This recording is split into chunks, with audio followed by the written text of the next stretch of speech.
আমার ভাইয়ের বউ হঠাৎ কেন বাবার বাড়ি চলে যাবে চলো তোমাদের সাথে শেয়ার করি। হ্যালো এভরিওয়ান, আসসালামু আলাইকুম, welcome back to my new mini vlog. তো ভ্লগটা শুরু করার আগে তোমাদের সবাইকে রিকোয়েস্ট করবো, প্লিজ যারা ইউটিউব থেকে দেখতেছো চ্যানেলটা সাবস্ক্রাইব করে দাও, আর যারা ফেসবুক পেজ থেকে দেখতেছো প্লিজ পেজটা ফলো করে দাও। টিস্যুস ওয়ার্ল্ড সবার জন্য, টিস্যুস ওয়ার্ল্ড থেকে অনেক অনেক অনেক ভালোবাসা রইলো, সবাই অনেক ভালোবাসা দিচ্ছ, থ্যাংক ইউ সো মাচ।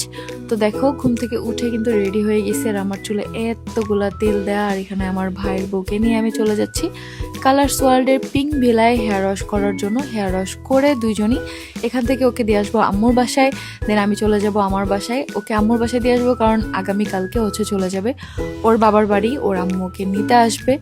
এই ওর বিয়ে হয়েছে 1 বছর প্লাস, ডিসেম্বর মাসে 1 বছর হয়েছে, কিন্তু এর মধ্যে শুধুমাত্র একবারও গেছে। আসলে মেয়েরা বিয়ের পরে যখন স্বামীর বাড়িতে অনেক বেশি হ্যাপি থাকে তখনই কম কম বাবার বাড়ি যায়, আর যখন দেখবা যে শ্বশুর বাড়িতে অথবা স্বামীর কাছে তার একটু একটু মানে আনমনা লাগে তখনই কিন্তু ঘন ঘন বাবার বাড়ি যায়।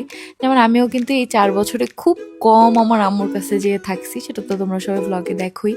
সেম মুন্থাও কিন্তু খুব কম গেছে। যাই হোক, তো এখন দেখো কত সুন্দর করে হেয়ার ওয়াশ করে দিচ্ছে। আমি বুঝি না, আমি এত জায়গায় হেয়ার ওয়াশ করি অথবা আমি নিজে যখন হেয়ার ওয়াশ করি এত সুন্দর হয় না, বাট ওদের হাতে আসলে জাদু আছে। কালার্স ওয়ার্ল্ডের প্রত্যেকটা স্টাফের হাতে জাদু আছে, ওদের বিহেভিয়ার আমার সবচেয়ে বেশি ভালো লাগে যে জিতু আপু ওদের সবাইকে এত সুন্দর করে মেনটেন করে, ওদের বিহেভিয়ার ভাই, আমি এত স্যালনে গেছি, কম স্যালনে তো যাইনি, বাট এরকম সুন্দর বিহেভিয়ারের স্টাফ খুব কম আছে।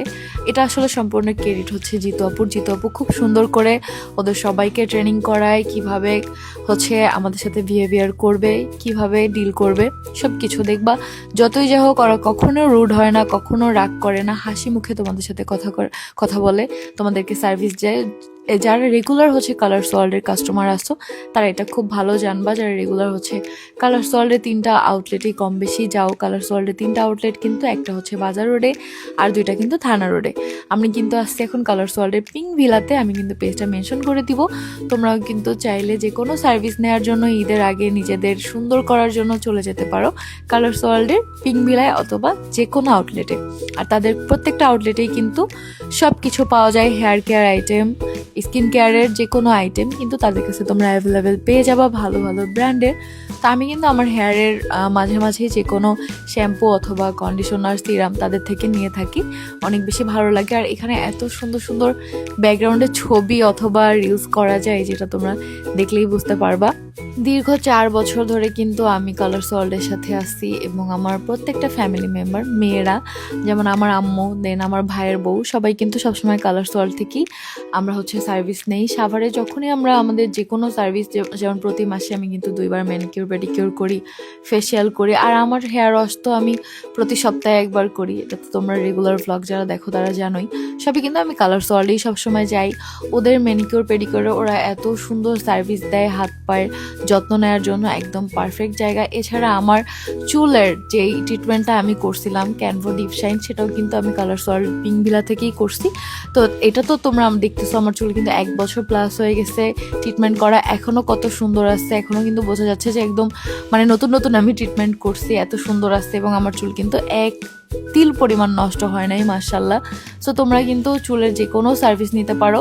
যেমন সামনে ঈদ আসতেছে, ঈদের আগে কিন্তু নিজের লুকটা চেঞ্জ করার জন্য নতুন একটা হেয়ার কাট নিতে পারো, অথবা নতুন একটা ট্রিটমেন্ট নিয়ে চুলটা সুন্দর করতে পারো, সিল্কি করতে পারো, যার জন্য কিন্তু কালার্স ওয়ার্ল্ডে অবশ্যই যেতে পারো। সো আমি কিন্তু পেজটা মেনশন করে দিব, তোমরা পেজে যোগাযোগ করে ডিটেলস জেনে চলে যেতে পারো।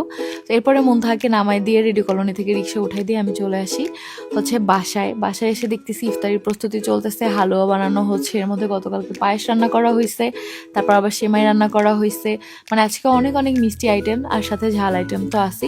আর হালুয়াটা কিন্তু বানাইছে আমার ভাসুর।